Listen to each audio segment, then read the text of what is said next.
Hi. It's been a little bit since I posted a video. I'm not dead. I know I look very different. I was not replaced by aliens. I just decided to shave my face for once. If you're thinking I look like my mom, you would not be the first person to tell me. But it's been about a month since I uploaded anything. A little over, actually. I think May 16th was my last upload. Today is June 20th. So this is not a poetry video. I don't. It's not that I haven't been writing poetry. It's just I haven't written anything, that I felt ready to like turn into a video and share or anything. Um, I'm not super depressed. Don't worry. But there has been like a lot of different things going on for me and a lot of different things on my mind. And stack on top of all of that, work's been pretty crazy.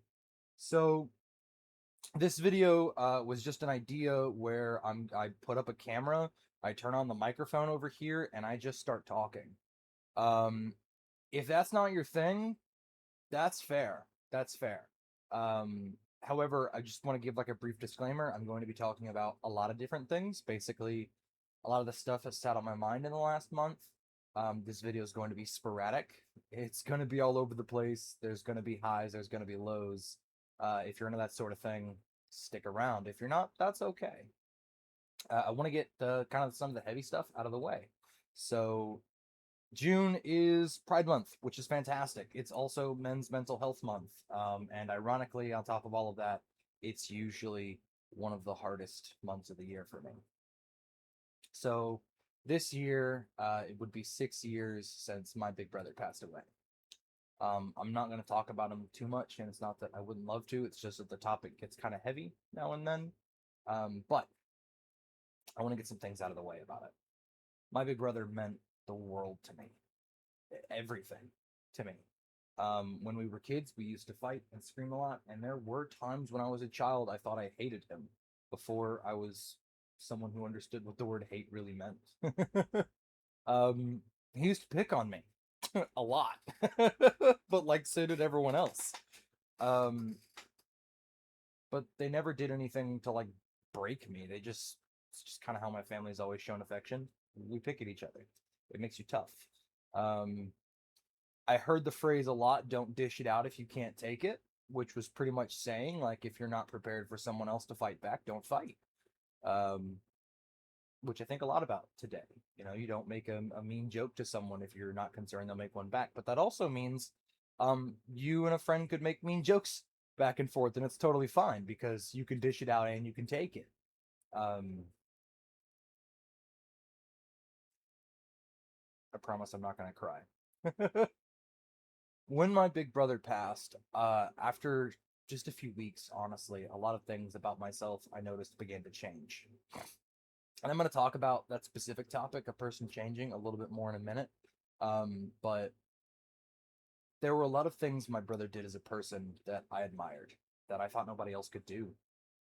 In his passing, a switch kind of flipped for me. It no longer became all of these things that were solely unique to my brother that no one else could do. And I realized someone had to do them for him. I used to be a pretty meek guy. I mean, don't get me wrong, I snap now and then, and I got in trouble when I did with school and everything else, at least. My parents were always really proud in a weird way when I finally got upset because usually you had to do a lot to get me angry. Um, my mom just earlier this month actually said something similar, and it made me feel weirdly proud. You know, she said, if you've done something to make Bo be petty, you've done a lot. It's almost like if I don't really like somebody, it's become this litmus test of like, well, if he can't like him, you did something wrong. My brother was not that way. If something bothered him, if he thought something was really wrong, um, he was gonna fight about it. There was going to be battles about it. It was gonna be war. When he knew something was wrong, he knew something was wrong, and he would have went to hell and back to correct it. I noticed myself picking up some of those traits over time. Um, I'm a very apathetic person. I used to not care, like just in general, just not care. It wasn't that I didn't wish good things for people.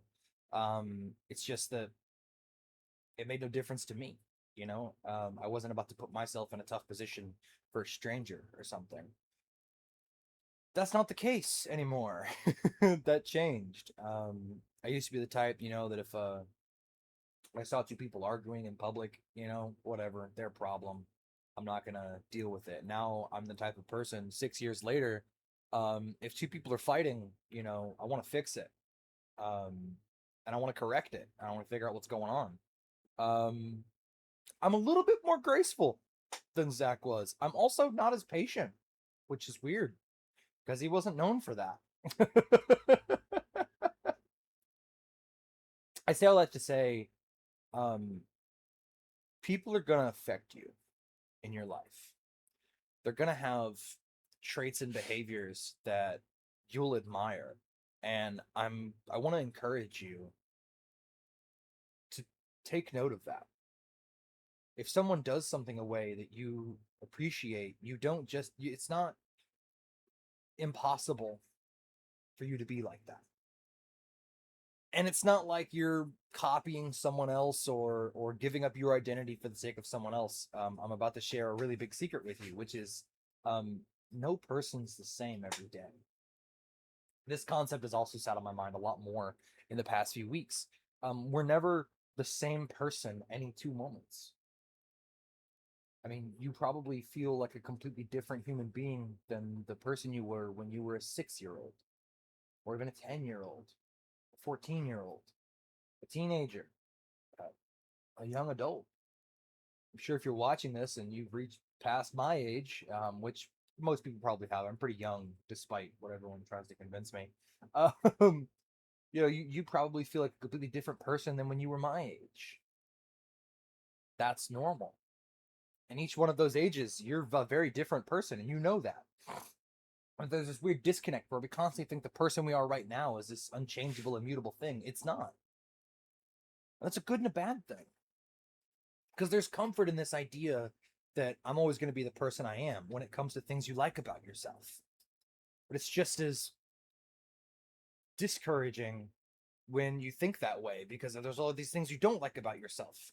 And you can't have one without the other. You can't have this mentality of I can always change when it's something you don't like about yourself.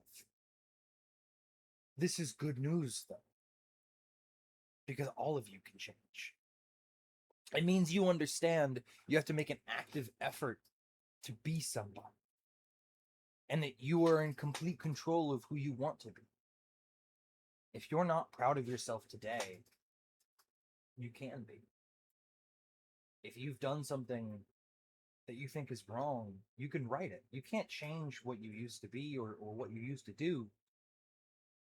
And tomorrow is just this hopeful thing we always talk about that doesn't come. It always becomes today. But today, you can do a good thing. You can be someone you're proud of. So I don't care if you made horrible choices or you hurt people or you are addicted to something you can't get rid of, or if there's this quality about yourself you're ashamed of. All of these things can change. They're not you, they're just the person you happen to be right now. Your sense of identity is a lot more abstract and concrete than that. There are these few things we just can't change about ourselves. And that's not to be say that they can't change. It's just we just believe the strongest in these things. I talked about this a bit with a dear, important person of mine. Um, I'm someone that values freedom. And I don't mean in like a raw patriotism kind of way, but yeah, part of it's the stuff I was raised on in the American school system. I think a person has the right to do as they please. And I think consequences are a natural part of that, but I don't think you get to control someone's will, their destiny, what they choose to do. You can be whatever you want to be. That doesn't mean, people won't dislike that, but you have the right to be proud of who you are. You have the right to love yourself and to be whatever person you want to be. That idea of freedom sits really hard in my soul. The idea of another person telling you who you must be or how you must be drives me crazy. And you can try to encourage people to change their ways and be a different person, but you can't control it. That's freedom. I don't change my opinions on freedom very easily. In fact, I don't think I've ever. They've just gotten stronger and stronger. This dear friend of mine, she's that way with kindness. She thinks it's one of the most important things in the world, and she thinks about it like it's this natural thing. She's such a good person. Um, no matter what she changes about herself, she can't change that fact. I'm a person that believes a lot in honesty, but that's not some core trait of mine. I believe strongly in it, but when I was a child, I lied, and I probably would lie if I really, really had to. If you gave me the choice between freedom and honesty, I'm choosing freedom. I would lie to protect someone else's freedom, absolutely. Unless it was in a court of law, and then I don't really know. I struggle with institutions. We've learned that lately. My point is, you can change. You can change any way you want to. Um, but it's not just grief that's been on my mind lately. Um, I wax philosophical about everything. Obviously, it's the way I am. But also, I've been busier than usual. Work, of course. I start my summer camp schedule. It's great. I love our summer camp program. That keeps me busy almost 40 hours a week, which is fantastic. I love having something to do. Um, I've been trying to get into some fun investigative journalism. So stuff like this. I got this fancy new camera, which is where this weird new angle has come from, I'm sure, for many of you. Um, I would love to leave this house with this camera to talk to people in person. I'm actually working on getting a better microphone. Right now, I'm using the one from my computer. I'm just going to edit these together later. I know, magic. Uh, I would love to speak to any of you about, honestly, any topics that come to mind. Of course, a white guy in his 20s, that means I think about starting a podcast all the time because we need more of those. Um, but also I would just again I would love to talk about projects. We have issues with jail and local elections coming up. I'm not just talking about politics. I'd love to make videos talking about fun new events coming up in town, do some free advertising for local stuff. I'm a big community guy, and I really want to use this talent, I hope as a talent, for the community. That's why I make all these videos. I make my poetry videos and all these different things, just hoping to bring one more person into the mix. Sorry, sipping there. That's also not the only thing that's kept me busy. Um, let's start this off with a story. Let's talk about a person I used to be. When I was about 14, 15 years old, I was in high school, like most people at that age. Um, my life was very different than it is today. Um, I had recently moved in with my mom. My dad was having some personal struggles. Um, my friends viewed me different. I'm very grateful today to have friends who value me, who see through a lot of my BS, who appreciate me for things beyond the surface level traits. My friends today are some of the best people I've ever met. Two of them in particular, Marcus and Caleb. Um, they're some of my biggest supporters. I bet they're watching this at some point.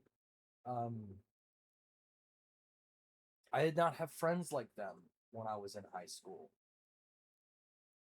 When I was in high school, people were friends with me because I did homework for them, or I had answers in school, um, or if they had a question I had. I mean, it was a lot of it came down to my intelligence, which I'm very proud of. I'm very proud of my intelligence, but they also had these views of me that I couldn't change.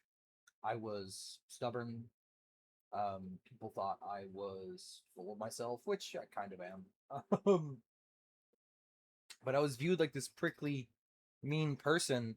Um, and no matter what I tried to do, that couldn't change.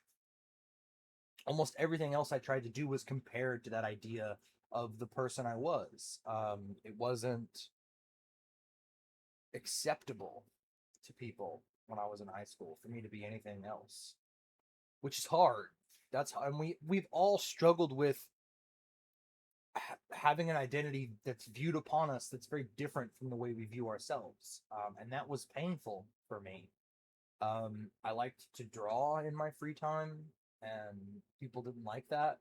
I loved music, and that was almost never appreciated unless it came to choir, in which case then I was again treated like the smarty pants a hole who thought he knew everything. Um, I wasn't allowed to express my love of art, and obviously, as you know today, that's a very big thing for me, almost bigger than my academics. But I saw this girl fall of my freshman year.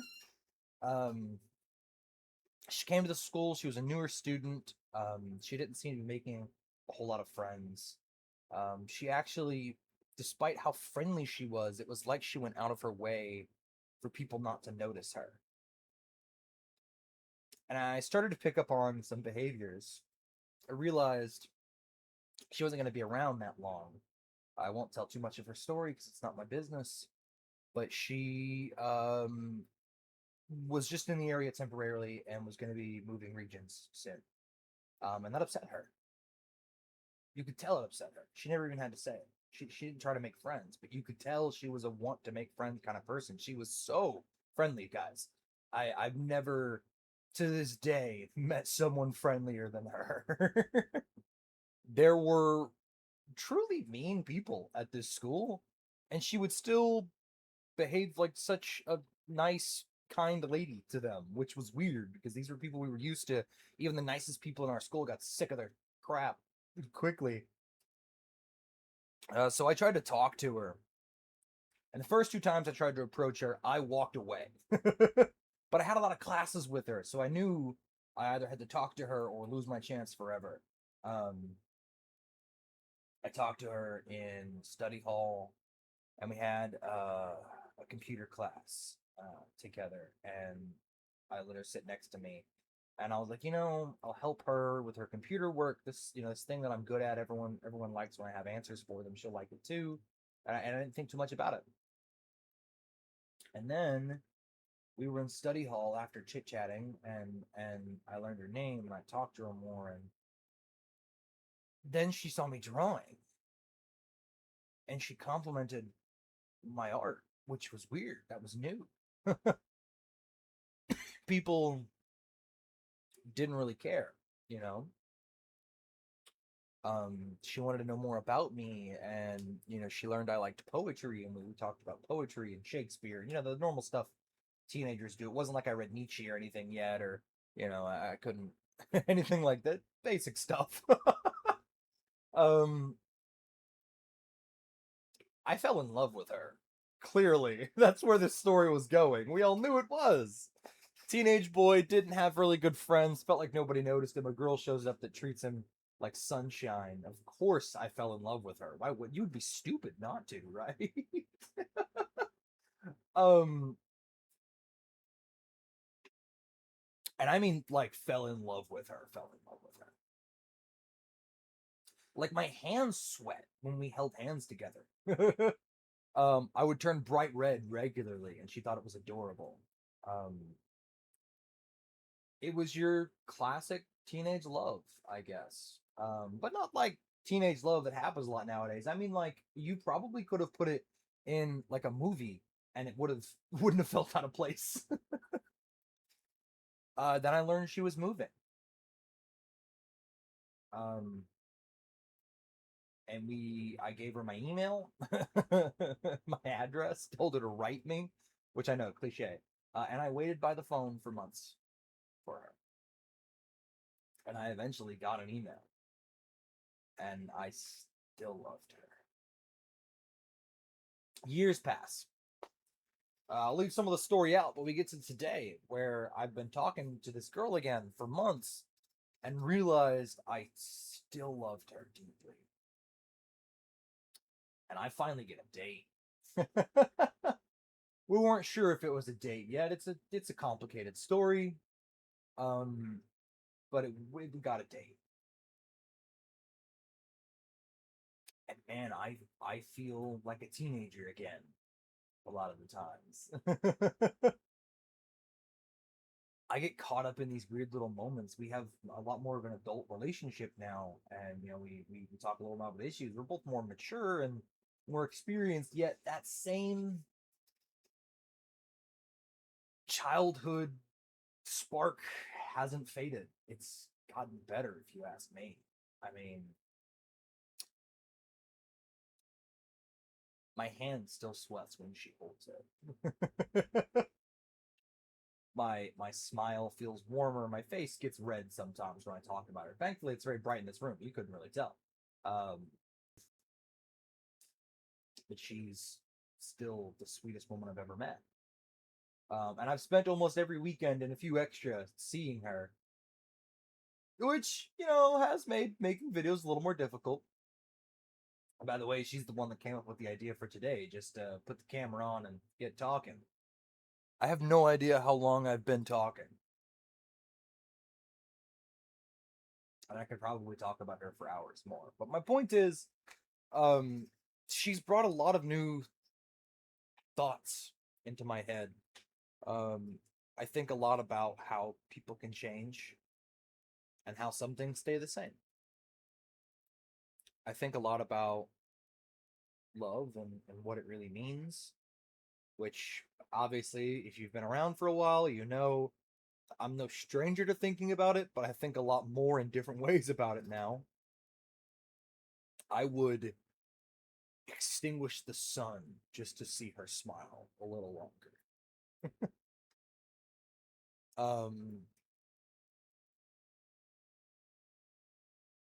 I may have to do a little cut here because my brain's blanking.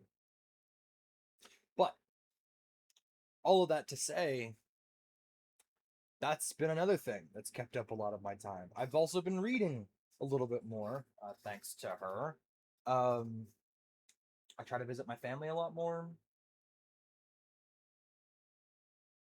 I think a lot about appreciating the little moments. And I think that's something we're missing in our day to day lives nowadays. You see, I have not been happier than I have been in the past month. Which I know means I might not be making more videos more often, and that's okay for me. But it's not like I've been doing something big. In fact, I think other than like shopping trips and stuff like that, I've barely changed my schedule. But the little moments feel more lovely. Conversations before bed, or thinking talking about work, or things on my mind, or just enjoying a quiet evening. And of course, I contribute a lot of this to the amazing, wonderful woman I have the pleasure of knowing. But we can have this just in general. I mean, even when she's not around, those things are kind of my regular now. Taking good care of yourself sounds like such a cliche, and slowing the pace and enjoying the day sounds like such a cliche. And they are cliches. They become cliches for a reason, though. That's because they're effective and true. You don't have to do everything all at once. You just need good rituals. Do something you enjoy that feels relaxing, and just get lost in doing it. I have not looked at my phone nearly as much the past month. I can barely keep up with the news, which is great. You know, the news is not good news lately.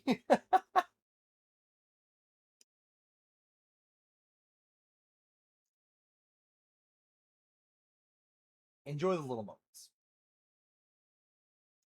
But most importantly, um, know that I'm proud of you. Life is hard. It's going to be hard. Spoiler alert, it gets harder. And it gets easier. I know that's confusing. There are good days and there are bad days, and there's good moments and bad moments, and you have to have lows to appreciate the highs. You couldn't fathom what the best day in the world is like if you haven't experienced the worst. And right now, a lot of people are experiencing bad. Some people are probably experiencing their worst today. In honor of the two big things of the season, I want you to be proud of yourself. And I want you to hold on just a little bit longer. Because if you would have asked me a month and a half ago if I would feel the way I do today, no, I wouldn't have believed you. If you would have told me I would be sitting in a car 2.5 hours from my home and feeling like a teenager again, I would have told you were crazy. If you would have told me, that I'd start dreaming of big house and a dog and a white picket fence and all that, I would tell you you're crazy. I wouldn't have believed you then. I could really believe you now. It gets better. It has to get better. Nothing is ever going to stay the same. And this might be bad news in your head. Pessimism might want to tell you none of your good stuff will last. The good news is more good will come, and more bad is going to come with it. So how do you handle the bad when it shows up? Honestly, I think you just need someone to sit with you through it. We're all so alone, and that's what hurts so much most of the time. It's not even the pain, it's that we're suffering it alone. It's not the hard nights, it's that they're hard, lonely nights where you're stuck with yourself and the time feels like an eternity and you just know you're going to have another one soon. Cut through all of that. Reach out to someone you love. There are people who love you. At the very least, you have me, a stranger who would put up his little camera and talk to you for a long time. I've went past my 30-minute marker because now I'm an extra 9 minutes in. So it's either been an hour and 9 minutes or 39 minutes. I don't know. But if you do know me on a personal level, reach out. If you don't, even, leave a comment on a video. Just give a brother an email. I care about you. Even if you're a stranger to me, I want your life to be a good one. I will sit with you through it. We all deserve to feel loved, to feel safe, to feel respected. And there are going to be times you don't feel these things, but that's when you need someone the most. Someone who will talk to you, who will be on your side, someone who will care. Most of us have some of those people somewhere and we forget about them. Even if it's just a friend. My buddy Marcus has sat with me through many hard nights. And that helped. Very grateful for him. If you don't have things like that in your life, look for them. Make that the goal. Go out more, visit new people. I know it's exhausting, it's stressful, but you deserve it. One last time, I'm proud of you. You're amazing. And I hope you have the amazing day you deserve. I love you.